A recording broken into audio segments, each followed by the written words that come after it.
Welcome back to the Project Play Summit.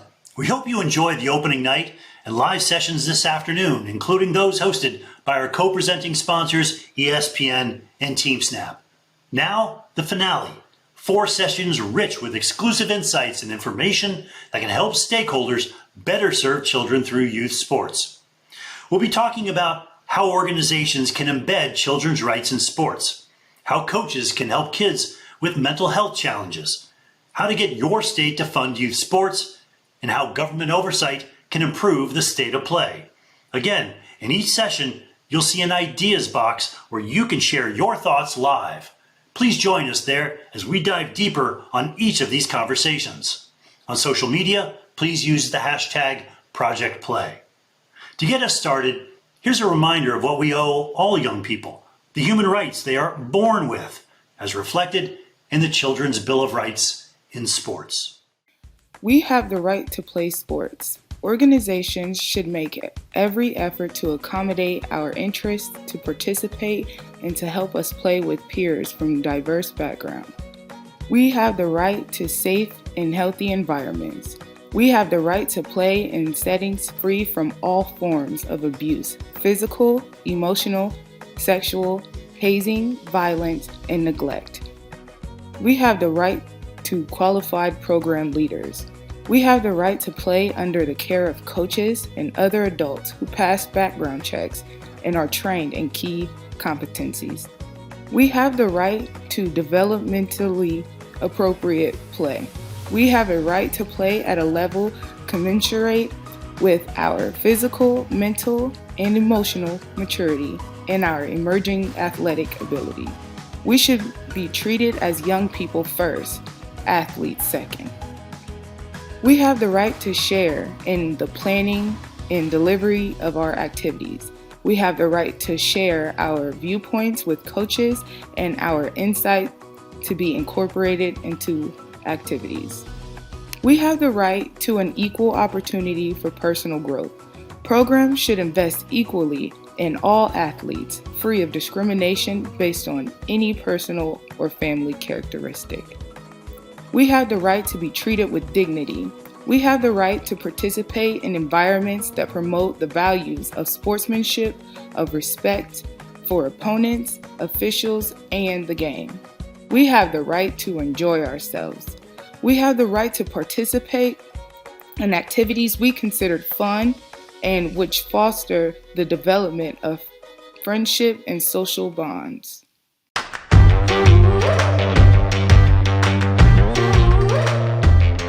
The Children's Bill of Rights in Sports is a resource that organizations can use to improve program quality and position themselves as child-centered providers. But how to do that? In a few minutes, we'll hear from a couple of organizations that are using the Bill of Rights framework to review and improve their delivery of youth programs on the ground. But first, let's talk with the CEO of a national governing body that has already gone down this path. Li Leung was hired by USA Gymnastics in 2019 on the heels of the Larry Nassar sexual abuse scandal that harmed scores of gymnasts and drove the federation into bankruptcy. Many are still upset with the actions or inactions of the federation that led to the problems. Leung was brought in to clean up things. One of the moves the former NBA vice president made was to create in December of last year an athlete bill of rights that articulated for the first time the minimum conditions under which all U.S. gymnasts should be treated. Like the Children's Bill of Rights, it identifies 8 rights, most of which are similar in principle, just worded a little bit differently. Li, welcome. What is the Bill of Rights and how did it come to be? Well, the Bill of Rights is essentially a bit of a constitutional document in terms of a North Star, as you had mentioned, as to how we feel athletes should be treated by all of our community members. And it's about the right to participate in an environment that is safe for them. It's about training, competing safely. It's about organizations like us and the community around them acting with integrity and treating the athletes with respect. It's about saying that, they have the right to proper instruction as well in terms of coaches that are knowledgeable. And so, yes, it's quite similar to the Children's Bill of Rights that you guys had put out earlier this year. It was developed with your athletes. council, right? That's correct. So we did launch it in December of 2020, as you had mentioned, and we did develop it with our Athletes Council. We thought it was really important that athlete input was a part of it, because that's actually one of the core tenets of the Bill of Rights as well, is that the voices of the athletes should be respected, should be heard, should be listened and then acted upon. And so we wanted to make sure that athletes were a part of the process from the beginning.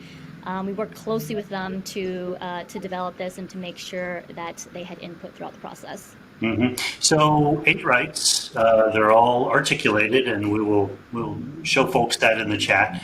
But at the end of the day, what is the value of this thing? What do you hope it achieves? Well, we hope that it achieves in terms of top of mind from our community standpoint, that that we become much more athlete centric as an organization and as a community. And we hope that our athletes feel that they are provided a safe environment from coaches, from club owners, from administrators, all the volunteers who are involved in the sport of gymnastics. And we hope that they feel that they have a voice in matters that affect them. We want to make sure that if they do voice an issue that they see, that they're not retaliated against. And I'm hoping that this Bill of Rights does that. Yeah. How do we know this isn't just a PR exercise in service of an embattled NGB? This is just one step of many that we have been taking in terms of trying to provide the safest environment possible for our athletes. Now, as you mentioned, I took this organization over in March of 2019. And since then, we are an organization that has new people, that has new policies, that has new priorities.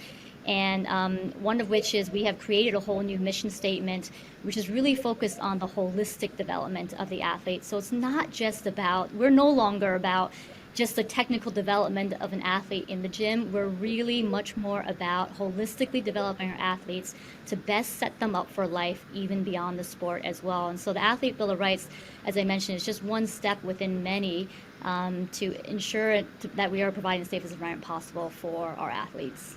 What if someone violates one of the provisions in the Bill of Rights? I mean, who do they report the violations to, and are there enforcement mechanisms?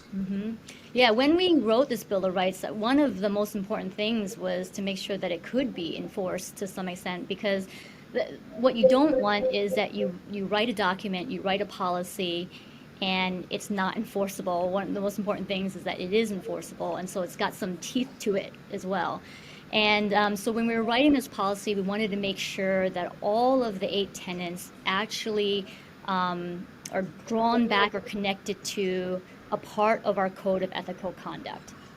And so we codified this Bill of Rights within the code of conduct. So you'll see the Bill of Rights written into our code of ethical conduct. And then in addition to that, like I said, we want to make sure that each of the 8 tenets can somehow be enforced within the ethical conduct code. And in terms of just like a resolution, if there's an issue that the Bill of Rights is being violated, because it's tied to something within or clause within the code, that can be taken care of, reported to our Ethics and Grievance Committee, and then that grievance can be heard through that committee. Could you do more to promote the Bill of Rights? I mean, I'll be honest with you, we didn't know anything about it until after our drafting committee for our own Children's Bill of Rights got started on our work, and maybe that was our miss. Maybe we didn't see the news last December when you released it and put out a very good video. But I mean, what are your plans around promoting it and making sure that the entire gymnastics community knows that this thing is real?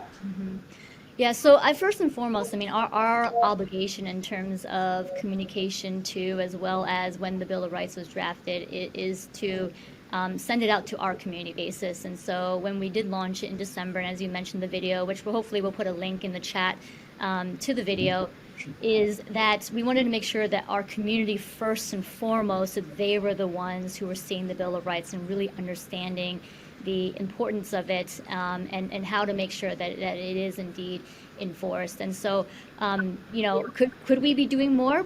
Probably around that, in terms of beyond our community of gymnastics members.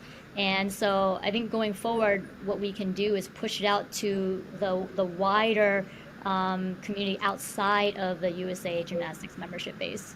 Mm-hmm.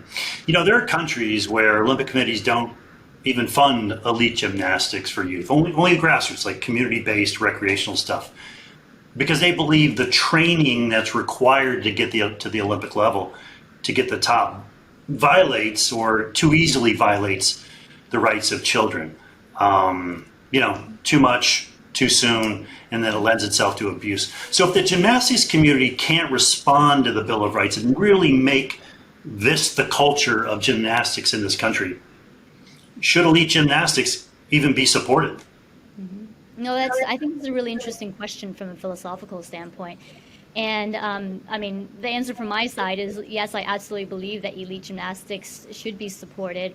And if you ask our gymnasts who do reach the elite level, if they feel that they should be supported, there's no question that they would 100% say that's the case.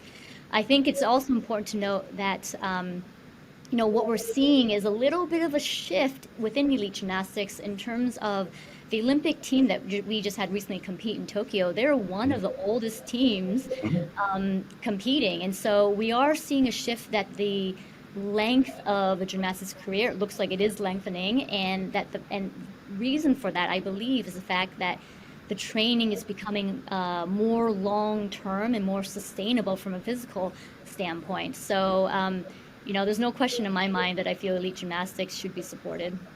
Gotcha. And finally, you've gone through this process. Any advice that you may have for other NGBs or just any sport organizations, national or otherwise, that may want to think about how to embed and implement a Bill of Rights for children? Yeah, so a few pieces of advice. One is, I know I've spoken with some NGBs about this already, and it seems that there's this perception that it's a bit of a daunting process. And so I would say, having gone through it, it's probably not as daunting as people believe it to be.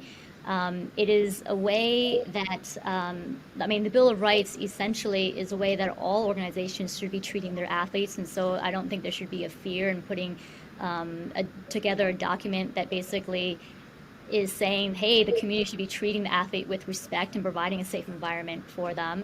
I do believe including the athletes council or a group of athletes at the beginning is really important, because at the end of the day, this is their Bill of Rights.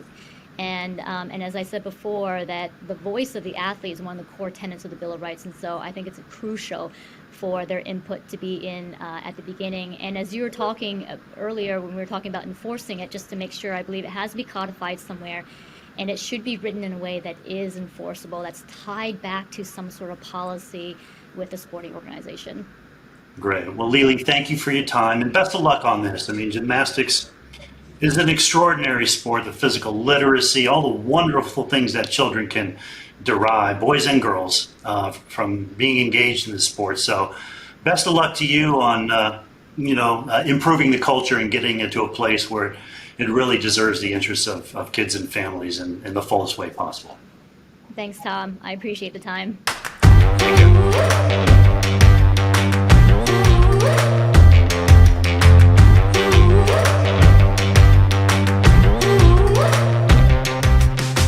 So now I'd like to bring in leaders from two community sport providers, organizations that have not only endorsed, but started using the Children's Bill of Rights in sports, with a goal of fully aligning with the 8 rights. Kim Oden is one of the best volleyball players this country has ever produced, an Olympic medalist at the 1992 Games. Today, she's chair of the executive board of Starlings Volleyball USA, the mission of which is to positively impact the lives of at-risk girls through the sport of volleyball. Starlings provides quality training and competition for youth who would otherwise not be able to play. The cost to participate in club volleyball has become exorbitant, creating a sport environment which is 80% white affluent youth. Starlings Volleyball brings the game, along with character development and curriculum and college and career counseling, to more than 2,500 girls annually, who would be otherwise locked out of the sport. Through partnerships, Starlings opens gym opportunities in low-income communities around the country, by bringing free netting systems and balls to schools, churches, boys and girls clubs, YMCAs, and Salvation Army gyms where they may have a gym floor but no volleyball setup. Starlings is a nonprofit. I9 Sports is a for-profit, and Chris Snyder is Vice President of Operations. I9 is a fast-growing, multi-sport provider with a national footprint and is focused solely on community-based kids sports leagues in flag football, soccer, basketball, baseball, lacrosse, and volleyball. Chris joined the company last year after more than 8 years of leading the coaching education department at the U.S. Olympic and Paralympic Committee, where he served as well as the liaison to Project Play. So welcome, Chris and Kim. Chris, let me start with you. You put in place the American Development Model at the USOPC, helping NGBs adopt best practices in developing athletes. You're also familiar with the safe sport abuse training and the values of Project Play, which are health, inclusion, and the need for sports to be fun. What do you see as the chief value or benefit of the Bill of Rights? Yeah, Tom, what's amazing to think about is the journey that Project Play has come along for so many years. It's grabbed tons of data. It's gotten a lot of amazing people to come together and all kind of share in what we think, which is we want youth sports to be an amazing experience. We want to give back to the next generation for the amazing stuff that we all went through. And I mean, it's an honor to sit here, and be next to Kim talking about things like this, but all that journey and hard work has pulled together all that information. But how do you simplify that information to tell everyone in our country, these are the right things to do that can help guide us to make our next steps and set our strategic plans and say, how do we get better in making sure that we have qualified program leaders? How do we actually treat our athletes with dignity? What does that mean? And actually have some items we can go after. And so, and just from, what Kim's organization does and what she's done as an Olympian, I mean, those values can get pushed, whether you're for-profit or nonprofit. It brings us all together under one roof with a common language. So I feel that's the excitement of this, Tom. It pays tribute to all the work that's been done before and allows us to get focused on the work we all could do together, no matter how you file your taxes in the future. And Kim, how is Starlings using the Bill of Rights? Well, Tom, I believe that we have been instituting these Bill of Rights since the beginning, and it's so nice to have, like Chris was saying, how I consider the Project Play Bill of Rights to be simple and elegant. They're just so easy to use. And so the ones that we are using in particular is the number one, to play sports. As you mentioned earlier, club volleyball is a very expensive sport. Sometimes it may cost between $3,000 and $5,000 a year, not counting travel for costs of flights and hotel stays to play on some of the most competitive clubs in the country. So Starlings provides a club experience for significantly less than the average, under $1,000, and we help players and directors with that cost. So we provide financial assistance for players and program directors who struggle to pay for club dues and travel expenses. Additionally, I love the equal opportunity for personal growth and to enjoy themselves. Volleyball should be fun. For kids, it should be fun. Sports should be fun. That's awesome. And congratulations on the growth. I mean, even during COVID, when a lot of programs that were serving disadvantaged kids struggled, you guys have grown. So you're obviously doing something right. Is there an area of the Bill of Rights, maybe one or more of the rights, where you feel like you could do more work, or an area of improvement? So Starlings, as I mentioned, one of the ways we offer the financial assistance that we mentioned is through donations and also through our partnerships. One of our partnerships, or two, is with USA Volleyball, which of course is near and dear to my heart, and also with the Art of Coaching, which is run by Terry Liskevich. And both of those organizations have been very generous with our Starlings coaches and directors in providing a plethora of coaching education opportunities to learn more about the ins and outs of coaching young girls. Additionally, in the biannual, we have biannual, now virtual, directors conferences in which we bring in experts in coaching to share their knowledge with our directors and coaches. And finally, we're in the process of providing coaches with a more personal Starling-centered program that we're working on and hope to roll out soon. And Chris, when you look at the Bill of Rights, I mean, where I9 Sports, where do you see the greatest alignment and where do you need to do more work? What's been great about I9 Sports, I mean, our mission of helping children succeed in life through sports, right? And our vision is to provide the best recreational experience from 3 to 14. Our sweet spot is under 12. We do amazing in that space of being age appropriate. So we've taken the American development model and the long-term athlete development concepts, pulled it into our programming where in our Pee Wee leagues, you're playing appropriate, smaller sided games, lots of touches. We're providing coaches with resources to keep it fun and to allow the athletes to develop. And as you go to our junior and senior levels, we're allowing that progression to come up to allow athletes to play something that's still age appropriate. So when you look at age appropriate and you look at the sportsmanship side of things, when it comes to, your athletes being treated with dignity, I get excited because we're teaching sportsmanship values at every single practice. We're asking the volunteer coaches to talk about different key sportsmanship values, and we're giving awards for, promoting that in play. And you can even take a sign home, put it in your front yard saying you were the sportsmanship winner. I mean, it's funny when you talk to the traditional, lists that are hard to get around to our cause. They're like, oh, that's weak. It's like, no, like, dude, that's what you do now. Like, youth sports is about getting kids to love sport and grow as human beings. So we got excited to look at the Bill of Rights and say, wow, we really thrive in these sportsmanship areas. We thrive in age appropriate, where we know we need to get better. And what was great about auditing ourselves with the Bill of Rights was we're saying we do well in qualified program leaders. Everyone's background checked. Everybody's got some form of training. But, we have an opportunity in how our programming works. We can actually police our things going around. We have staff in place that are walking around the fields to make sure you're playing the sport the right way or coaching it the right way. So we saw, wow, we have quality control. We need to step it up, though, and take advantage because these things matter. And by using a tool like this, again, you can get laser focused. It's super simple. You can get focused on what matters. And then really the proof's in the pudding. If you can deliver, it's something you should celebrate. If you're not delivering in those areas, man, like here's a roadmap, again, backed by all that data and those conversations we've had for almost a decade, Tom, that says put your time into these key areas the Bill of Rights is. These are the things that are going to matter, and these are the things that are really going to get you the return that all of our businesses need. And if you look at millennial parent research and Generation Z parent research, okay, Gen Z parents are 24 years old. Their kids are now coming into that 4, 5, 6-year-old, kind of place, 3-year-old place where I thrive. They're demanding, they can gather that info. They want to see brands that are associated. So when they see Project Play with all the great people that wrap around it and contribute, it's a trusted source. They want to buy from trusted sources. They want to be a part of trusted sources. So tools coming from those trusted sources get those parents excited to be affiliated with that. And no matter what, from beginning of time to the end of it, kids are the most prized possessions. No matter where you live in this world, we all love our kids, man. So we want to make sure our kids are safe, have a great experience.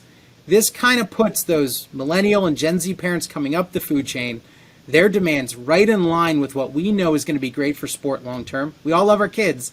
We want them to love sport and have a great experience. This simplifies and levels the playing field, whether, again, you're for-profit and a franchisor like us, or you're a nonprofit and national group, a group like Kim's doing amazing stuff for so many young girls across the country. We can all get on the same page of what success looks like. Yeah. And so, Kim, as a nonprofit, Starlings relies on fundraising and partnerships. So can you see a commitment to the Bill of Rights being used as a way to set yourself apart from other providers seeking grants and donations? Actually, yes. I think that this document or this idea of a children's Bill of Rights is so powerful that being able to say that we are, aligning with much of it and are working on the other pieces in our grant, proposals would definitely help us. Yeah, awesome. Well, listen, thank you both for really a terrific discussion. We hope it encourages other sport providers to go through the same process that both of you have and use our editable template to review their policies and practices. Do with it what you wish. Keep it internal, share it with your stakeholders, your parents, put it on your website, whatever. To see how Starlings Volleyball and I9 Sports have used the forum, check the links in the chat function and on our event site. So again, thank you very much. Project Play is much more than what you've seen today. Our family consists of hundreds of organizations, each taking critical actions to improve access to quality sports experiences for all kids. Much of our work would not be possible without the members of Project Play 2024, a roundtable of leading organizations who collaborate with us and with each other to grow sports participation rates among youth by the year 2024. Key priorities for Project Play 2024 included expanding efforts to train all coaches, banding together to encourage sports sampling, and amplifying the message of children's rights in sports.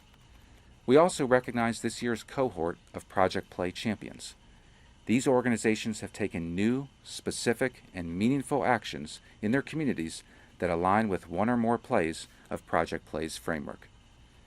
Many have responded to the challenge of the COVID-19 pandemic by creating new ways for young people to participate in sports, including training more coaches, bringing sports into communities, and creating more spaces for collaboration.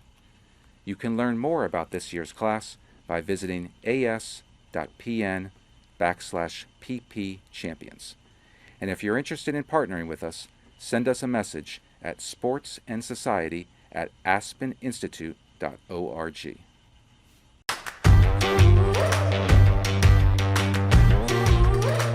Hi, I'm Daycia Clarke, Director of Project Play Western New York, and welcome to our conversation about equipping coaches to be leaders. There are approximately 5.8 million youth sport coaches in our country. According to data from Project Play, about 2/3 of these coaches are volunteers, and more than 1/2 of them are parents. Through their training, preparation, communication, and attitude, coaches shape a young person's experience with sports for a lifetime. Given our shared goals of ensuring more young people get and stay engaged in sports and physical activity, I'm joined today by Ben Sherwood, founder of and CEO of MOJO, to talk about how we can collectively empower coaches to be leaders. Welcome, Ben. How are you doing today? Great to be here, Daycia. Thank you. Getting down to some of our topics for today, what do you think really attracts people to coaching, specifically in youth sports? So first of all, I just want to say I have a bunch of humility about all of the questions about coaching in youth sports. I have 12 years of my own experience, and at MOJO, we've been at this since February when our app launched to help make coaching easy, stress-free, and fun for parents everywhere. And so in answer to the question, why did parents coach? I think it's the reasons that are pretty straightforward. You want to be close to your kids. You want to give them the love of sports. You want to help them learn and grow, and you want them to develop all of the benefits that come from youth sports. You want some physical activity yourself, but most of all, I think that there's a generous motive in wanting to coach. You want to help kids grow and develop all these different great habits, but I think there's a selfish motive. And I think that parents are as transformed by the youth sports experience as the kids themselves. And that's certainly something that I've observed. I've seen coaches go from being novices to being commissioners of the league in about 5 years because they fall in love with youth sports. They fall in love with the feeling out there on the field. They fall in love with the pizza and the ice cream afterwards, and they want to give that feeling to more families everywhere. It's definitely. What about you? What do you think, Daycia? Why do you think people coach? And I think I piggyback on everything you're saying. As a personal experience, it started out selfish. I really wanted my daughters to have an experience with competitive sports, and there weren't enough coaches for girls' leagues, so I volunteered. And the transition is why I continued. And that's where it became more selfless, is after that season, it really wasn't about my girls, it wasn't about, as we said, the Dubs. It was really about the experience that we had together that I had a joint experience with the families that were involved in this team. I had newfound kids that ran up to me. My first time coaching with a running group, they always would tell me how great their run was. They would tell me about every single run they've had since then. And with my families, with the parents, I would reach out to them even afterwards and find out, I'm excited about what school they're going to, or I'm excited about what other sports they might have been introduced to outside of the ones I coached. So that community that was built is the reason why I continue to come back over and over again. And I'm sure it's not an isolated experience. I'm certain that most youth sport coaches, like you said, they fall in love with the pizza and the ice cream sundaes, or we had root beer floats. But those experiences outside, off the court, off the field, outside of the planned plays are the highlights. I do want to double back. You mentioned starting from that first step into the youth sport realm. What would you say makes it difficult for volunteers to really make the commitment to be a coach for a full season? So there's a whole bunch of pain points involved in coaching, and to me the first is that despite all the best intentions, despite being really well-meaning, everybody's stretched for time and everybody's jammed when it comes to work and family and all these commitments. And so the number one reason that I hear and that our research shows about the stressor when it comes to volunteer coaching and the pain point is time. I just don't have the time. It's going to take me too much time. I don't have time to prepare a practice. I don't have time to go to practice. I don't have time on the weekends. And so one of the things that at MOJO we're trying to solve for is the time challenge. We're trying to take all the time up front out of this experience so that you can put the time in where it really matters most, which is one practice or two practices a week in a game. And so you're not having to spend a lot of time researching, trying to find the right curriculum, trying to find the right activities. I think another big challenge, quite honestly, is resources and cost. You know, there's a huge inequality problem in youth sports that you know extremely well. This problem has been exacerbated by the pandemic. The gap between haves and have-nots is getting bigger in youth sports. Families that have money can hire private coaches. Families that have money can figure it out. And the families that don't have resources are left behind. So about 2/3 of the kids from families that have resources are playing organized sports, and only about 1/3 of the families, kids in the lowest quintile, are playing sports, which is unfair. And that's not okay. And so I think that economics drives a lot of these decisions about coaching. Can you afford the time? Can you afford to do that? And what's your perspective on that, Daycia? Why do you think, what are the biggest pain points in terms of volunteers getting involved in coaching? I completely agree with you. My first season coaching a running team, the hardest thing was preparing for the practice. You can't give them the exact same drill every single time or else they'll be completely disengaged, and there's still a full work day. So you're coming from your work day and trying to switch hats and trying to make sure you're prepared, and you might need to bring water and snacks, and so you're trying to swing by the grocery store as quick as possible, and you still need to be the first one on the field before the kids get there, so there's a time constraint. And in all of that, unfortunately, a lot of times there's so much energy that's expended in advance of the practice that the kids are not getting your full self. They're not getting 100% of the energy. They're not getting 100% of the passion that you have for the sport because you're juggling so many balls. And unfortunately, a lot of times who shows up at the practice is not your best self because you're so worried about all of those intricacies. Where can when you see your bridge from that first point and where you are now, how did you develop that comfort level and find the training? You don't send a volunteer into the math classroom with 5-year-olds or 8-year-olds or 10-year-olds to teach math. And you don't send a volunteer into a classroom to teach English or history. But for some reason in this country and for some reason in many places in the world, we send volunteers with no training, with a PDF from 1994 or a YouTube video from 2006.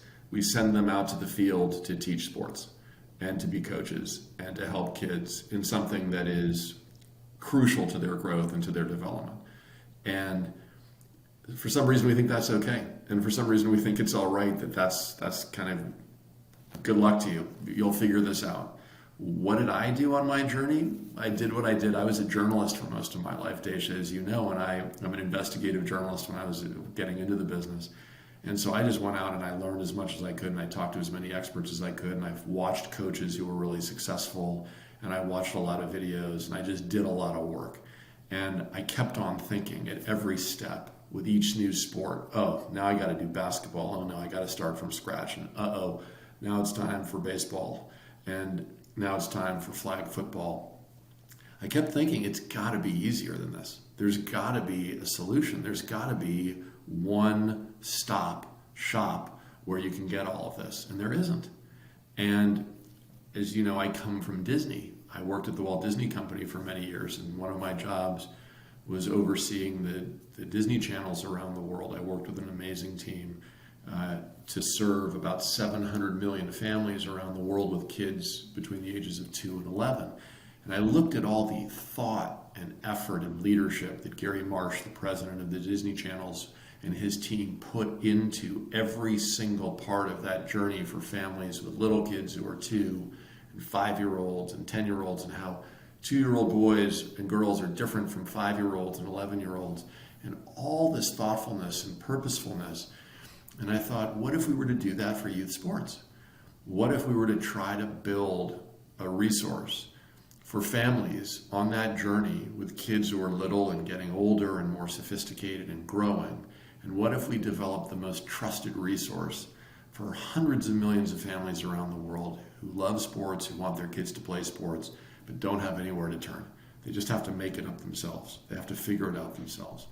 And so that's where this idea for MOJO was born. Let's bring the very best technology together. Let's bring the very best content together. Let's put this all together, the best experts.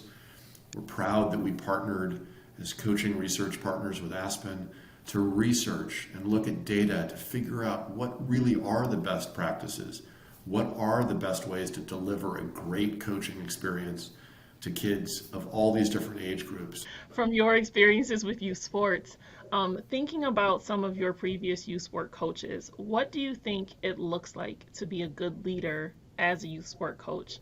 And then how can MOJO help support that investment? You know, when I think about my own adventures in sports, I was a pretty bad athlete as a kid.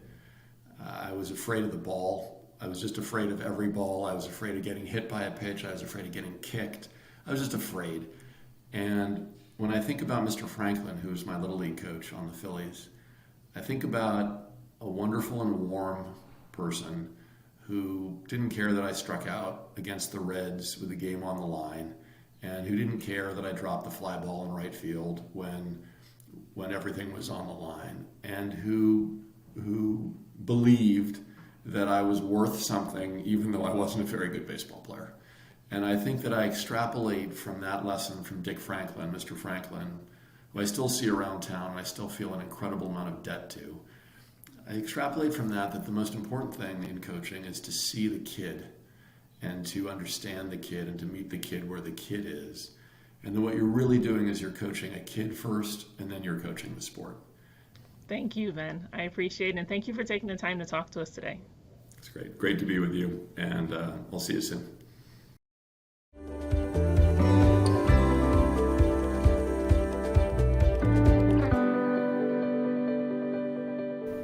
Hello, we're Haviland Rummel and Kevin Connors from the Susan Crown Exchange. 1 year ago, here at the Project Play Summit, our foundation announced the Million Coaches Challenge, an initiative inspired by the transformational power of a coach. SCE is committed to ensuring that every young person has the skills to thrive in a rapidly changing world, and we support organizations who share that aspiration. There are few settings more impactful on young people than sports and their coaches. Sports are a place to build community, develop new skills, improve physical health, and increasingly heal from trauma and stress. And coaches make that all possible. They unite, they give hope, they inspire, they motivate, they mentor, they change lives. As our kids return to play, it's never been more important to support coaches in their courageous commitment to young people. The Million Coaches Challenge is an effort to provide training to 1 million coaches in the practices essential to youth development.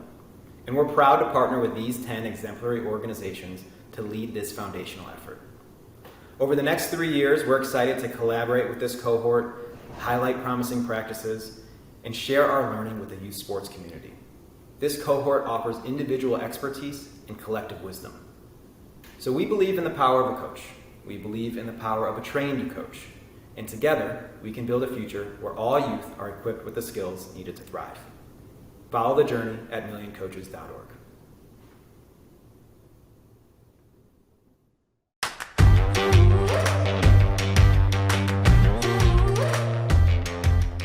Hi, I'm John Solomon, Editorial Director of the Aspen Institute Sports and Society program. Welcome to our conversation about how coaches can help kids with mental health challenges. The pandemic over the last year and a half has increased the number of kids struggling with mental illness. According to the CDC, between March and May of 2020, hospitals across the country saw a 24% increase in mental health emergency visits by kids ages 5 to 11. There was a 31% increase for kids 12 to 17. The overwhelming demand for mental health services is putting an unprecedented strain on pediatric facilities, primary care, schools, and community-based organizations that support kids' well-being. So how do we build capacity for coaches and teams to help younger athletes who are often conditioned to hide their emotions speak openly about their struggles? Joining me today to discuss this is Dr. Kevin Chapman, founder and director of the Kentucky Center for Anxiety and Related Disorders, and a mental health expert for True Sport as part of the U.S. Anti-Doping Agency. Kevin is a clinical psychologist who has extensive experience working with athletes at all levels, from youth sports all the way up to professional and Olympians. First, let's talk about what we mean by mental health, because that can be a vague term that's often used generically in conversations. When we talk about mental health challenges for kids, what does it actually mean, and what have you been seeing happening right now with youth athletes during the pandemic? Yeah, it's a good question. I think that when we think about mental health, we're talking about the health of one's mental capacity. That means emotional regulation, ability to navigate environments based on emotional regulation skills, how that affects a youth athlete on the field, off the field, in the classroom, with peers, etc. And I think what we find is a significant increase since the pandemic, of course, of things like anxiety and related disorders, things like that. So ultimately, we've seen a huge uptick, not only in just athletes and youth athletes at that, but also their family members, their parents, even teammates and coaches and such. And I think that, that's something that we're going to see for quite some time, because anxiety, for instance, is one of those things we all experience, but we're starting to see that at a much more chronic level, because people who didn't have anxiety at a clinical level prior to the pandemic are manifesting at a clinical level, and those who didn't necessarily manifest at all are starting to express anxiety. So in many ways, we're finding a lot of youth athletes at this point being very vocal about it and saying that they need help of some sort. So that's at least good that they're being vocal, right, about it, that they're voicing some of their concerns. What can coaches do to help? And taking a step back first, how prepared are coaches to even help, and have they been trained when it comes to mental health skills? One of my soapbox issues, honestly, when it comes to working with athletes at all levels, is that I think historically, and I was a former athlete as well in college, playing football and running track, I find that most sports cultures don't really facilitate a conversation about mental health. In fact, it's not something historically that's been talked about. Not only in general society has it been stigmatized, right? But also specifically in sports culture. Many boys, of course, are taught, hypermasculinity, don't express emotion, and things along those lines. So I think that it's been suppressed. And I think ultimately coaches are relatively ill-equipped to be able to handle that, because in many ways, some of these coaches are dealing with the same symptoms themselves on the one hand. And on the other hand, there's not really been a cultural shift, so to speak, in a sports organization or team for a coach to have and facilitate such conversations that obviously need to be had at this point. So I don't think we've done an adequate job, honestly, of equipping coaches with having these sorts of conversations, which are inevitable at this stage of needing to equip these coaches. So what does it take to equip them? Like, what in your mind, what are some basic things that you think coaches could be utilizing and tools in their tool shed, essentially? Yeah, that's a great question. And I think that many of the things we say to coaches and how we can help coaches also is echoed by what we can say to parents. And I think first and foremost, we have to have a very open door to even have honest conversations about mental health and wellness. So first of all, it has to be a safe environment established for coaches to even have a space that's created for our young athletes to be able to vocalize that they're struggling with nerves, which ironically, I was having this conversation yesterday with someone, and we talk about things like nerves, and nerves really has a physical connotation, right? It's less stigmatizing to say that historically, when in reality, it's anxiety, right? So having an honest conversation about the symptoms that an athlete may be expressing, number one, is allowing that to be a safe space, not to further stigmatize the expression of symptoms or even vocalizing those symptoms, number one. Number two, and this is the biggest issue that I have, John, is that I think in pretty much any sports culture at any level at this stage, we have to be very explicit about teaching mental skills alongside physical skills at this stage, especially in the United States and our sports culture, which is a fabric of our identity in many ways. So I think in some sense, we have to start from the outset. When we have kids running gassers and doing push-ups and doing squats and doing bench press and running and doing suicides and such, I think that we also need to be talking about mental health. We need to be talking about anxiety being a normal part of competition. We need to be talking about those things and equipping not only the coach with a toolkit to be able to do that, but also to facilitate that with parents so they can echo what's being taught on the field. I've heard you talk in the past about the right ways for coaches to talk to athletes, and you've talked some about the difference between success seeking versus failure avoidance. Can you explain a little bit what you mean by that and how that fits into this conversation? Indeed. When we think about the science of psychology, and if you want to say sports psychology, it's really the science of the psychology of playing sports, right? So ultimately, everything that we talk about as it relates to an athlete, a coach, a teammate, etc., all has to do with the science behind the strategies that we employ. So when we think about success seeking versus failure avoidance, we're simply talking about having a tone and a conversation with an athlete that is reinforcing rather than punishing. The example I like to use is a lot of coaches try to motivate athletes by punishing, and unbeknownst to them, for example, stop turning the ball over, right? Like that's a punishing statement. It's telling you, don't do that. When in reality, we've known since the beginning of psychology that what increases behavior is using a statement that's more reinforcing. So the same coach could shift don't turn the ball over by saying, have better ball control. It's conveying the exact same thing, but ultimately it's saying what I want to see you do as opposed to what I don't want to see you do. Because many athletes are notorious for thought suppression. Don't do that, don't say that, don't think this, don't shoot right, don't slice right. And what happens? You do that thing that you're trying to suppress. So actually saying what I want you to see not only increases behavior, but it also increases the confidence that an athlete would have and need to achieve said specific action. That's interesting. So, in other words, there could be coaches right now who, just by their own words, could be increasing the stigma related to anxiety or, mental health challenges through maybe no fault of their own, that they just don't necessarily know better, but what they're saying is just the wrong thing to say. And the thing about that, John, to your cogent point, is not only that, but that is a learned association. So what they don't realize when they make such a powerful statement is that an athlete internalizes that. And many athletes struggle by default with equating their performance with their identity, and therefore you've created a bigger problem, especially if that's getting reinforced at home. So it's a much bigger issue than it sounds at face value, right? Because that's a seed plant that gets watered and ultimately causes a lot of athletes, and triggers at least, to struggle with more clinical severity in terms of their symptoms.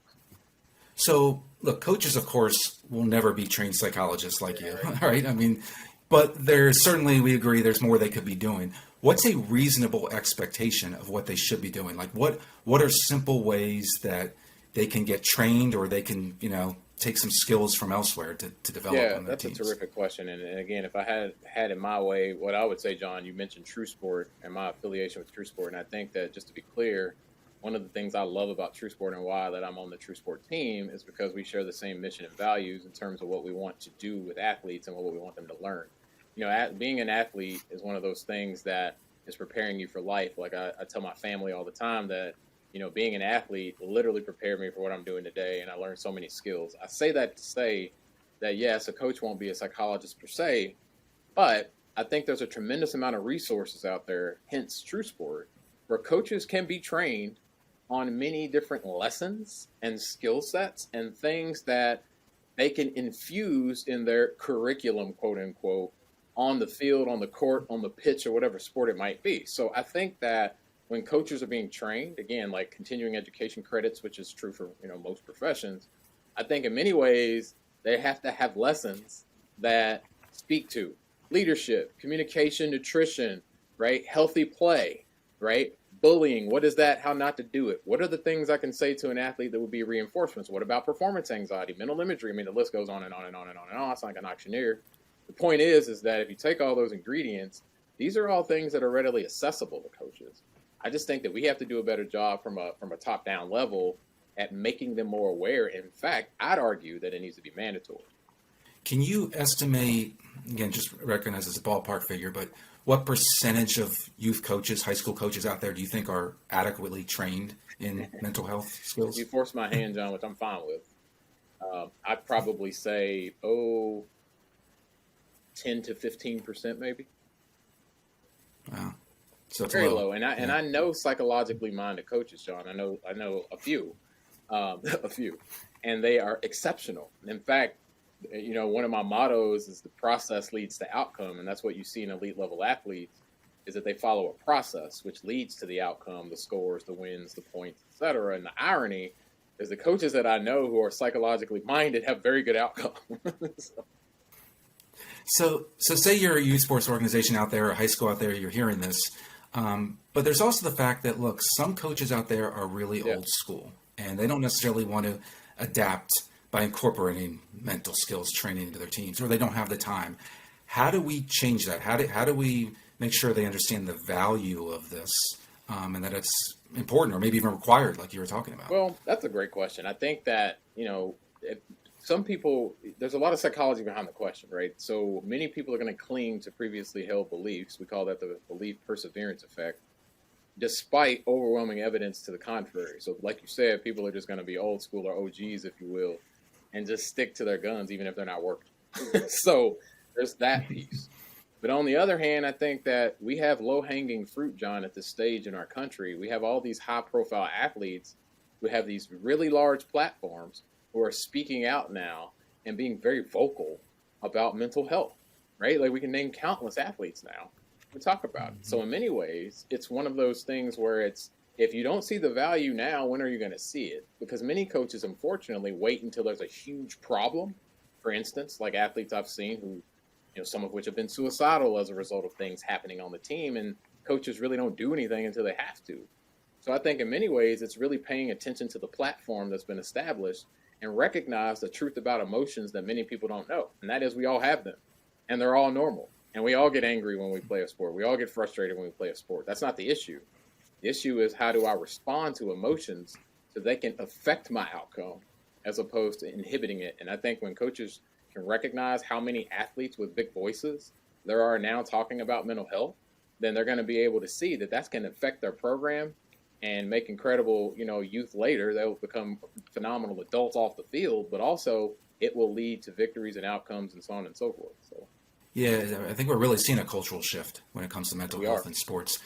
Michael Phelps, Naomi Osaka, Simone Biles, we can go on. And the message is a good one, right? It's okay to not be okay. We're all dealing with these things. But I wonder, like, when you're a child, when you're younger, and you face peer pressure, or you face the inability even to put into your own words what you're feeling, particularly if we're talking younger, or maybe they've gone through some trauma, right, and they just can't speak to it.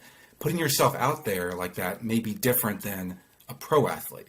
How can we help kids talk more openly within the sports setting the way that the pro athletes are starting to do? That's a good question. I think that the main thing is it starts with parents and caregivers at that point, John. I think that ultimately you are a product of your environment in one way or another. And I think in many ways, this is where we get to the parent conversation, because I think for parents and caregivers and guardians to have a safe space and create that safe space to have these conversations, point A, is the most important component. I think the second component is recognizing developmentally youth, as we know, tend to somaticize much more than older kiddos and, of course, teens and adults. So they talk about, their body hurts and then my stomach hurts, and we tend to somaticize problems and symptoms as opposed to say what you and I would say, John, like, oh man, like I feel like I'm having a panic attack, right? Like they don't know what that is.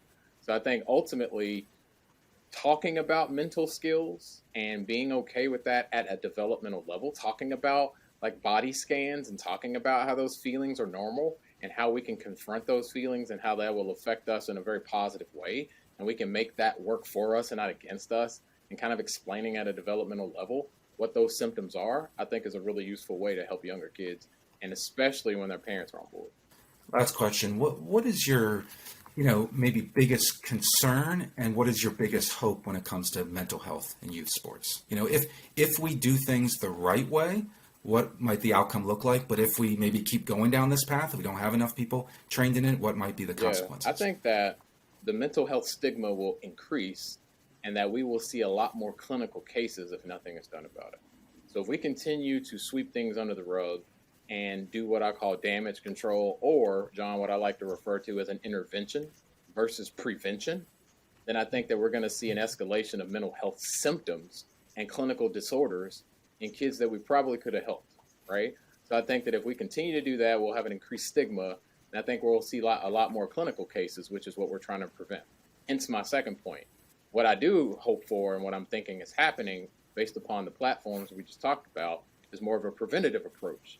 If we can capture youth and their families and their coaches and their organizations early and infuse mental skills as that's just what you do, is you do mental imagery and performance anxiety and things like that and self-talk, and it's okay to not be okay early on, then that becomes more of an automatic response that not only affects the process of competing, it affects the outcome of competing. And for me, selfishly, I think more importantly, it affects us having future adults who are successful. They're successful leaders, they're successful communicators, and they're doing well and contributing to society in a very positive way. So that's what I hope will happen, and I think that's what we'll see if we can get enough people on board. Absolutely. It's being a lot more intentional, I think, when it comes to mental health. Well, that's all the time we have for this discussion. Kevin, thank you so much. Really enlightening conversation. There's clearly a lot more that coaches can do to support kids' mental health, and we know that this is not going away. So thanks for all that you're doing, Kevin. The Sixers Youth Foundation was proud to be a leading partner in the State of Play Camden report published this year. In 2021, Project Play worked with both Camden and Central Ohio communities to release State of Play reports. Each of these reports provides a comprehensive analysis of the current state of play in our communities, along with recommendations to ensure equitable access to quality sport opportunities for all young people. The Camden Report celebrates the rich history of sport and play across our community, identifying key partners who have made diverse sport opportunities available to local youth. Despite the additional challenges brought on by COVID-19, our community remains as committed as ever to working collaboratively and creating opportunities that catalyze developmental growth. Building on the recommendations made in the report, the Sixers Youth Foundation has made two significant commitments. The first is a grant to Up to Us Sports, which trains sports-based development coaches to address the most pressing issues facing youth in under-resourced urban communities. The second grant is to the Greater Philadelphia YMCA to support its Soccer for Success, an after-school program and investment that directly reflects the report's findings that youth are eager for more opportunities to play soccer. It is our hope that the findings and recommendations within the report enable tangible improvements in our community. We are excited to continue to execute on the report's recommendations and create lasting opportunities for the youth of our Camden community. The State of Play report's main recommendation is to harness Central Ohio's collaborative spirit and strength to focus on health and inclusion through youth sports. More specifically, this collaboration is going to champion the report's pillars of knowledge sharing and communications, family empowerment, coach development pipeline, equity and inclusion, and quality assurance from funders. The State of Play Central Ohio report catalyzed the steering committee partners to further their missions throughout Central Ohio. The report reaffirmed the importance of youth sports and the need for organizations to champion the facilitation of free play and structured sports for youth of all demographics. For example, the Lindy Infante Foundation's Sport in a Bag program distributed over 10,000 bags of sports equipment to students, allowing them to still have a summer of play even amid the COVID-19 pandemic when many facilities were closed. The inaugural Community Youth Camp, hosted by the Columbus Sports Commission, offered more than a dozen types of sports for campers to sample and provided scholarships to more than 80% of participants. Additionally, the Ohio State University's Life Sports program was awarded a grant from the Susan Crown Exchange Million Coaches Challenge to develop and implement statewide coach training sessions, with the goal of reaching at least 15,000 Ohio coaches over the next 3 years. And as of July 2021, the Columbus Foundation's Emergency Response Fund for Youth, established in spring 2021, has granted more than $500,000 to 26 nonprofit organizations that stabilize and support the youth of Columbus. These grants join the Columbus Youth Foundation in investing in a majority of programs focusing on sports and recreation. Project Play is proud to be partnering with Stefan and Aisha Curry to produce our 11th State of Play Community Report, this one in Oakland, California. State of Play Oakland will analyze how well the city is serving the health and well-being needs of youth through sports and physical activity. The report will serve as a roadmap on how to build equitable opportunities for all kids to play.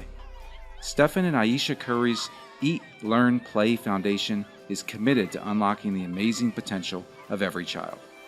As part of this mission, Eat, Learn, Play is bringing the joy of sports and physical activity to the next generation of youth by providing opportunities and safe spaces for all Oakland children to be physically active and playing sports.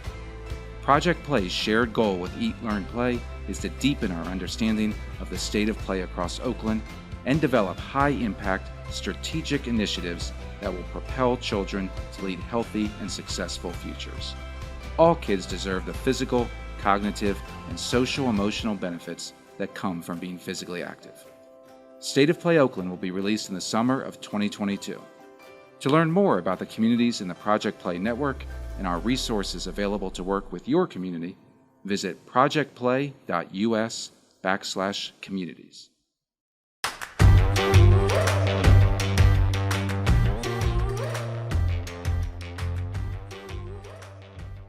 In last year's State of Play 2020 report, Project Play issued a call for leadership to make community-based youth sports more affordable. Ideas like leveraging the power of the permit to lower costs of facilities and background checks, or taking advantage of new sources of funding like the Land and Water Conservation Fund, could make a big difference in increasing access to youth sports for the most price-conscious families. One major milestone toward funding community-based play this year came out of New York, where the state's legalization of sports betting will include a carve-out that benefits sports-based youth development programs. 1% of tax revenues collected in the first year and $5 million per year after that. Now, as other states and communities debate the same question, how can you make the case for funding youth sports where you live?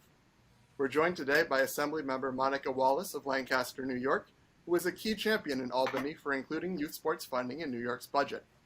We're also joined by Benita Fitzgerald Mosley, an Olympic gold medalist who today serves as the youth sports industry as the president of the Fun Play initiative at technology company League Apps, where she is also the head of community and impact. She also serves as the executive director of the nonprofit Play Sports Coalition. And we're also joined by Julie Perlman, a managing associate in public policy at Orrick, Harrington, and Sutcliffe, where her expertise covers government relations and advocacy in the world of sports. Thank you all so much for joining us. I'm going to start with a question for you, Monica. As I talked to folks who were involved in getting youth sports funding included in the New York budget, they all said it was absolutely crucial to have you involved as a champion for the project. So how did you come to take the lead on this? Well, I guess my involvement really, if we roll back, and I'm sure Julie is very familiar with this, back in 2018, the Supreme Court had struck down a federal ban on sports betting, and so that kind of left states starting to think about a way to generate additional revenue. Right, states are always looking for additional revenue, and we as a legislature considered it in 2019, but it never kind of happened. But then, of course, COVID hit, and I was very aware and recognized that the passing sports betting was very likely in New York State in 2020 just because of the financial circumstances that we're in. I was also very well aware of the research that the Aspen Institute and other organizations had done, showing the many, many benefits of sports betting, of youth sports, and how the disparity really creates so many challenges and inequities. And of course, 2020 was also the year of exposing all the inequities that exist in our society, right?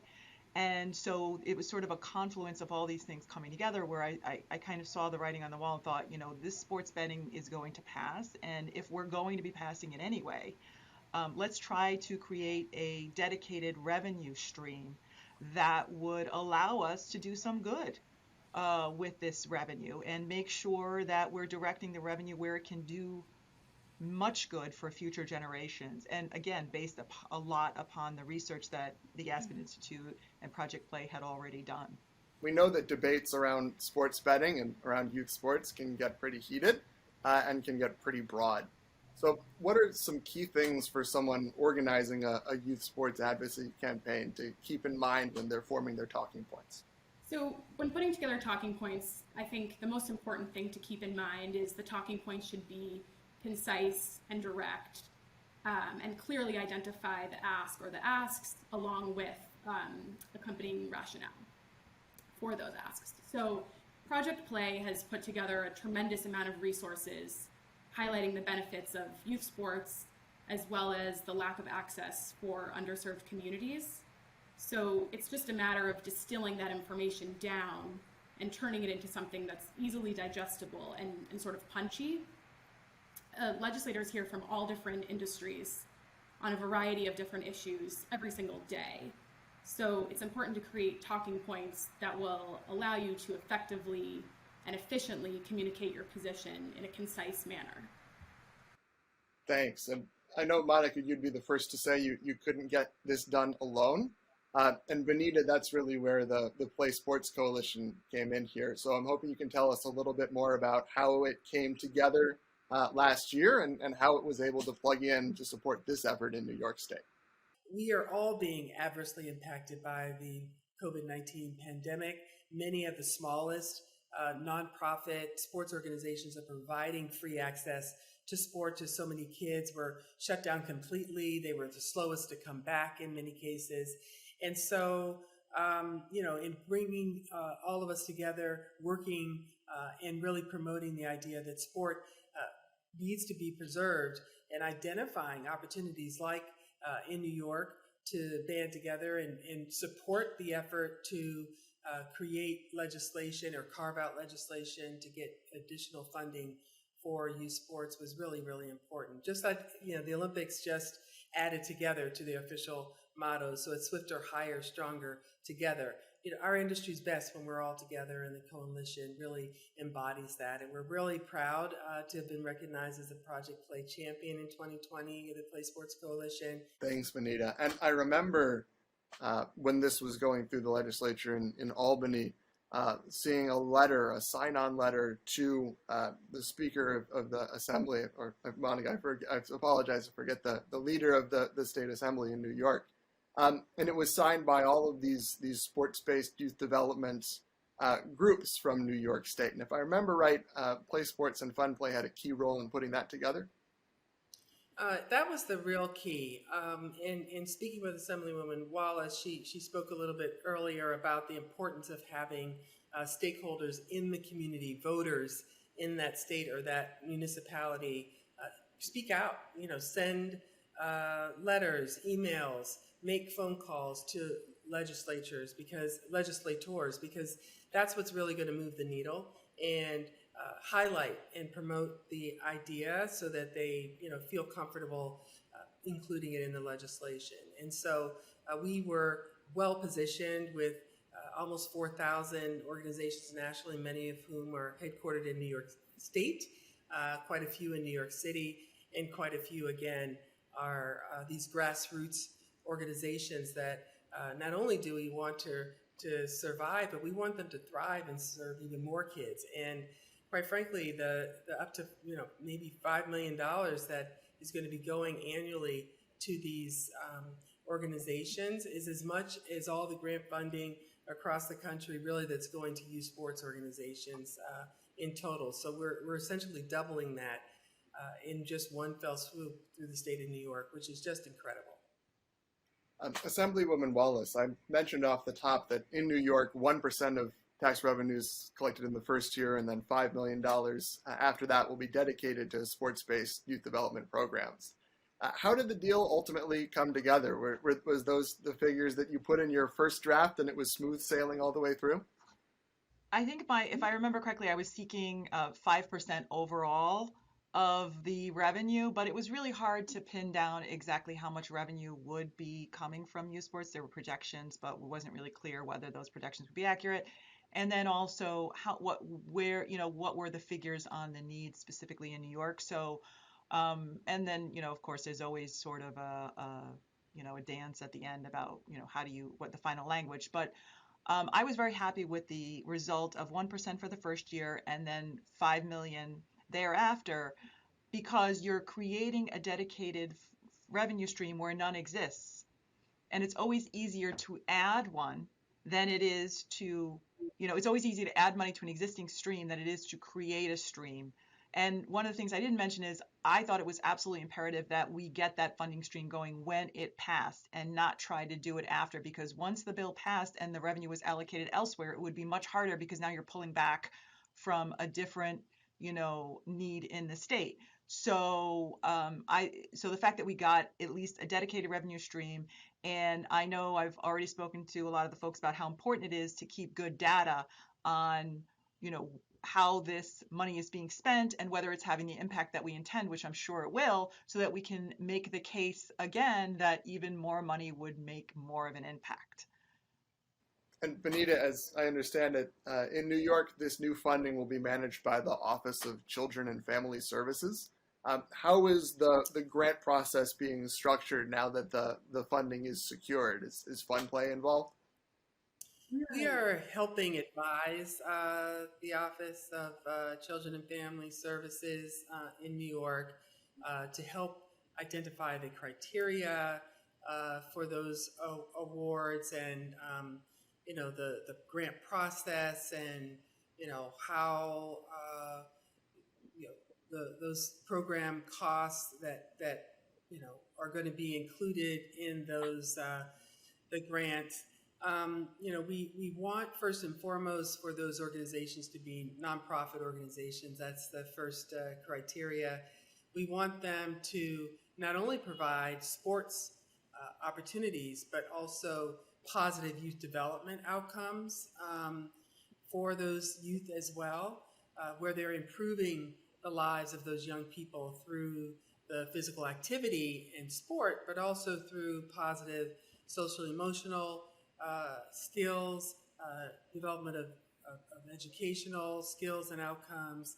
We want there to be long-term, lifelong impacts to those children and their families as a result of their participation in these very holistic programs. And, I think that we want to focus on safety, right? Background checks and those kinds of things being required, coach education, ensuring that those coaches are well-versed around the safety stuff, around the youth development outcomes, and we want to be tracking the data so that we understand and can further justify why this $5 million is being well spent, that it's sports programs and on the surface you may, people who think, oh gosh, those that might go better to food banks or to education or to employment. But what we feel like is that the sport is a hook that really gets kids excited. It certainly has the both physical and mental health outcomes. But when you pair that with programs that are uniquely designed and holistically designed to create outcomes beyond the playing field, that's when the magic happens. And tracking that data and the impact data is going to further help us keep the 5 million, or hopefully at some point grow that amount of money that's going to these programs. So, Julie, beyond the finding a local champion, aligning talking points, mobilizing network, the real advocacy work, should local communities be planning ahead for implementation by designing their own draft language and grant criteria? Absolutely. Drafting bill language to hand, or at least offer to a legislator and or their staffer is always a good idea. Particularly in states where the state has been considering mobile sports betting legislation for at least a couple of years now. Drafting legislation that fits into an existing draft bill is a good idea, and I think, of course, looking to New York as a model, being the first state to carve out youth sports funding is a good idea. Any last words of advice for a youth sports leader in another state who's hoping to follow this same path? Together we're better. That's what I'll say. And I know that people are working in their silos, but when you bring government officials like Assemblywoman Walls who are passionate about this area, youth sports organizations that are serving youth, and particularly those in underserved communities, and creating additional access, and that's when the magic happens. And I think together you can achieve really great things in whatever state it is. I would say it might also be a good idea if you're when you're trying to identify that champion, is giving them the opportunity to come see a youth sports development program, visit it in practice. I did that recently, and it was incredibly rewarding. I got a chance to see, a group of girls from the SEAM community, which was a low-income, underserved community, where they would move from basketball to field hockey to soccer, and then they were inside and they were talking about confidence and peer pressure, and they're developing these friendships in a neighborhood together where they didn't know each other before that. So hopefully now they'll recognize each other in school and develop this sort of friendship and peer support that didn't exist before. So the benefits are just tenfold. And I think having a legislator recognize that and see it in action is really critical. I would just add that there's so much momentum right now in the state legislators to either pass mobile sports betting legislation or, in some cases, amend existing law that legalizes sports betting. So with all of this momentum, we do have the opportunity to make a difference in the lives of many youth and in local communities. Well, thanks so much to all of you for joining me. I'm afraid we are out of time. You can find more resources on how to get your state to fund youth sports on our Project Play Summit website at as.pn/ppsummit21.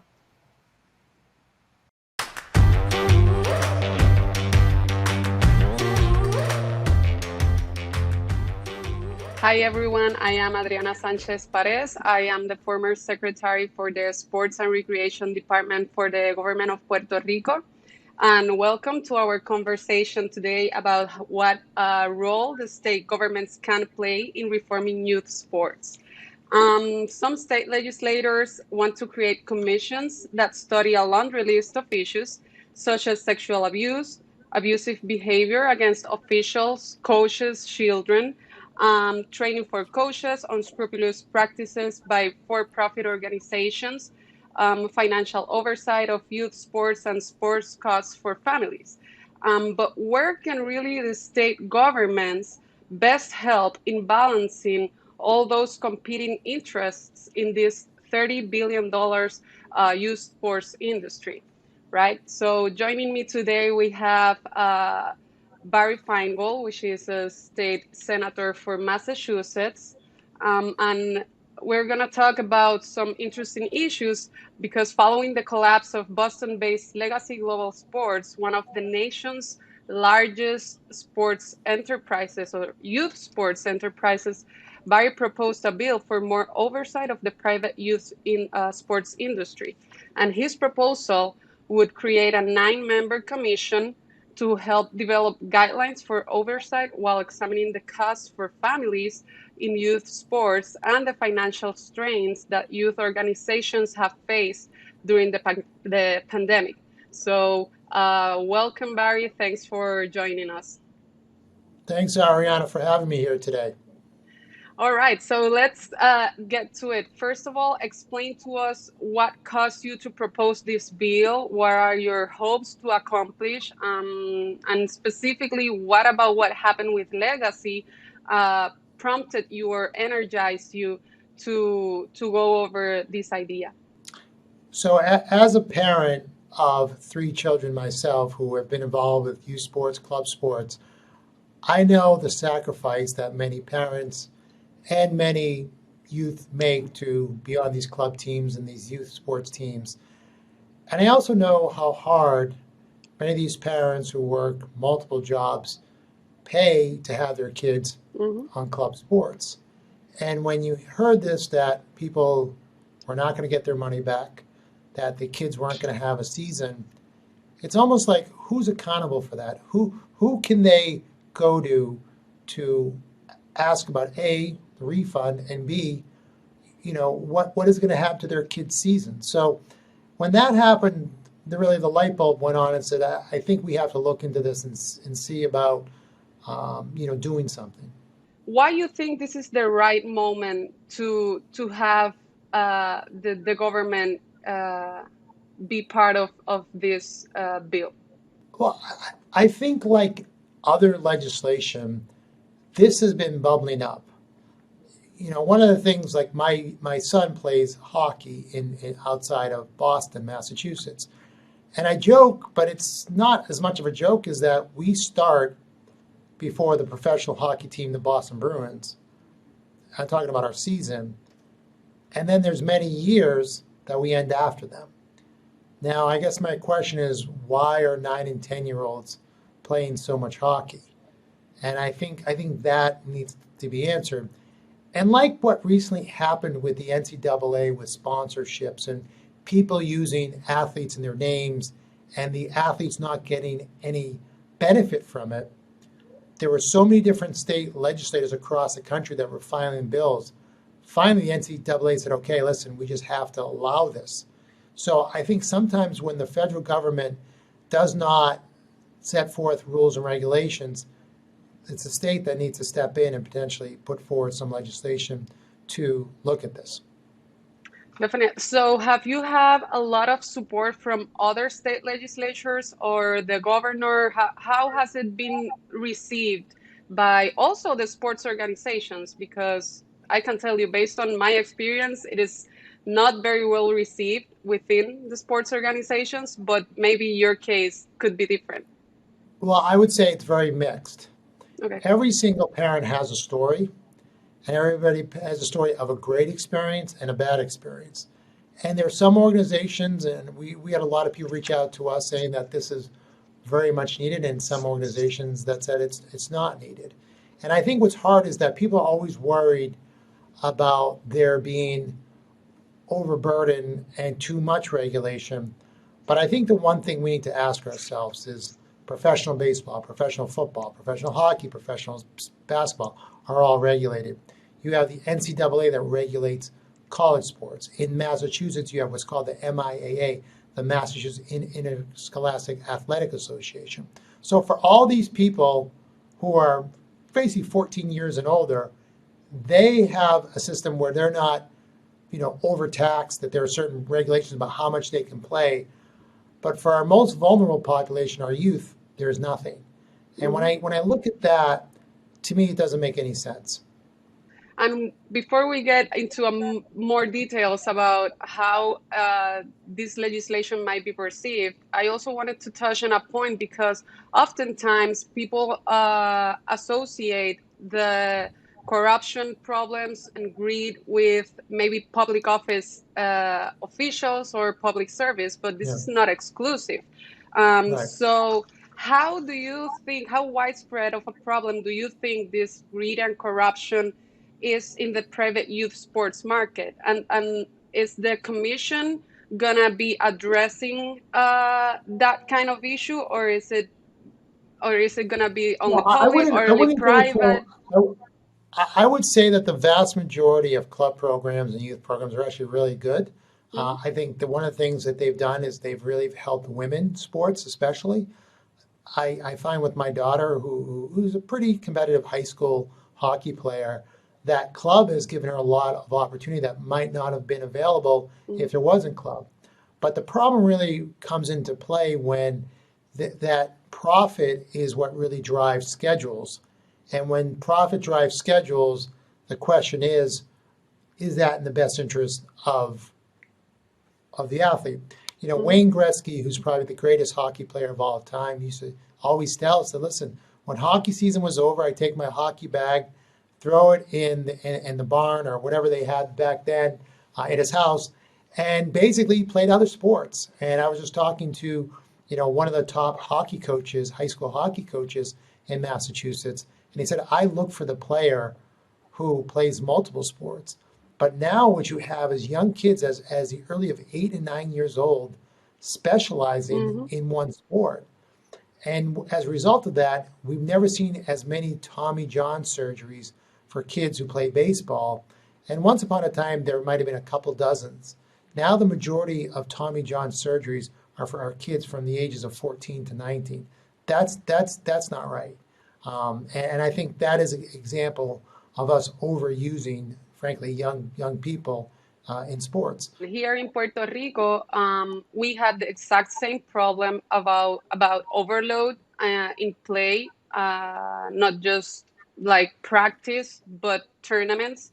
And the legislature ordered the Department of Sports and Recreation to create regulation to regulate and standardize how much playtime can the kids get, and we did all phases of the development of the kid or the youngster, and we received mixed reviews too. We often encounter people who said, yes, we recognize there's a problem, but it's not me, it's the next person, it's the next federation, it's the next club to me, not us. So go to them. I think, and Ariana, I think that's a really good point, and I think it's not me, but I think what parents do understand, and especially many of them who are working class families, is that there is a prize out there, and no one really wants to talk about it. But I was talking to a parent that has had success with his kids, and he looked at me, and this person was a blue collar worker in the sense that, did not make a ton of money, but he said, because of sports, it has saved my family $800,000 between prep school and college. Wow. And that's a real number. And we're kidding ourselves if we don't think that prep schools and colleges don't actively recruit, whether it's Division I, Division II, or Division III. And we've also seen that a sport can get someone into college. So every parent, I don't care who they are, they want the best for their kid. And it's just, you'll do anything you can for your kid. And if there's a club team that says, oh, we're going to help your kid become X, Y, and Z and become the best, they're going to go for that. You're going to do that. That's right. Yeah. So that's why I believe we do need more commissions or entities or organizations that can oversee how the private sector is working and developing the kids. So for your commission that you're proposing, what might oversight look like to try to address some of these issues? Well, one of the things we're really trying to do is we're trying to get a unique group of people that has diverse views. So, it could be someone from public health. We want we have a bunch of Olympians from Massachusetts that have had success, that have played at the highest levels. I'd love to get their perspective. I'd love to hear what they say. I'd also like to get longtime coaches that have seen many players come through their system. And I think it'd be helpful just to get parents too. So what the commission we want to do is to come forward with an idea. And maybe we have a more formal commission that basically oversees similar like what you've done in Puerto Rico. So I think what we really want to do is we really want the best and brightest to come forward and say, okay, what if we were to try to have some oversight on youth athletics, what does a panel look like that does that? I don't want people going to jail. I don't want there any type of criminality with it. But obviously, unless you steal money. But I want it to be more based on people coming together and say, okay, what are best practices and what are some things that we can do to really move the needle? And would this commission be funded, or would it be volunteer? Where would funding come from? I think that is something that we're still looking at. Okay. You know, we do have things where, like, we fund a gaming commission, we fund a cannabis commission. So it is possible this could be funded, but I think that's something we're still taking a look at. In Puerto Rico, our experience has been that to enforce the regulations, obviously there's a state agency who has the obligation to create and implement sports public policy. So it's a little bit different from Massachusetts. But what's worked for us most of the times is penalties, fines, suspensions. Here we license every person that wants to be in the sports industry, even if it's a coach, a personal trainer. If you're a club or sports organization, you have to come to the sports and recreation department and comply with a set of rules. But the only way we can make them do it is if we have penalties. Do you think that that's something it could work for Massachusetts, or what the commission is trying to achieve right now? Well, I think I need to see what you've done in Puerto Rico and see if it's been effective. And if it has, I think it may be something we have to look at. Yeah. Well, as always, sometimes it works and sometimes, What would you say to those people who say that government should not be getting involved with private youth sports, and what would be your ultimate goal? I guess if they say that, then what do they also say to the families that lost money from legacy sports, that had their season cut short, that have their kids having too many injuries? I think they need to answer those questions first before they question whether there needs to be some type of state intervention. That's great. For us, our analysis was, as long as private entities are doing things right, you can let them go. But as soon as you find out that there's something wrong, I think the government should then act upon it. Correct. Yeah. So, well, I want to thank you for your time. Thank you, Ariana, for having me here. It's great. We hope this gets to move along. Well, if you could give us a quick update on the status of the bill before we... Well, it's in front of the Public Health Committee, and we're hopeful that it'll get reported out favorably and voted on the Senate floor. That's perfect. We hope so too. Thank you, everyone, for joining us in this Project Play Summit. Thank you.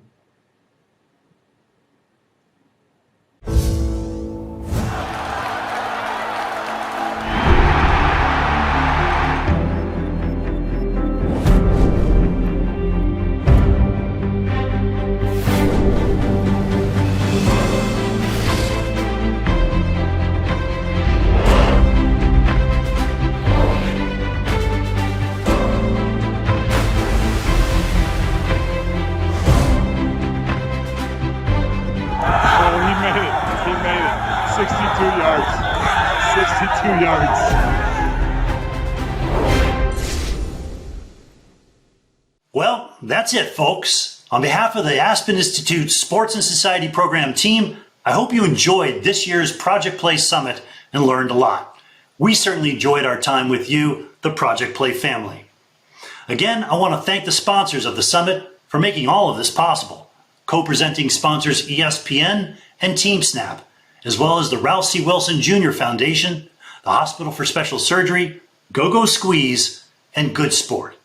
Please join us for Project Play Summit 2022, just 6 months away. Reminder that it's March 9th in Washington, D.C. at the Andrew W. Mellon Auditorium. You're not going to want to miss this. Look for us to explore not only the final report in the groundbreaking Reimagining School Sports Initiative, but to host educational sessions on each of the 8 rights in the Children's Bill of Rights in Sports. Soon, we'll start identifying organizations that are exemplars in one or more of the rights, for possible speaking roles at the summit. Perhaps yours is worth considering. Sign up for the newsletter to stay on top of the latest opportunities. Regardless, we hope to see you in March at the summit, the best room in sports. Until then, be well and keep playing. It's what makes the world go round.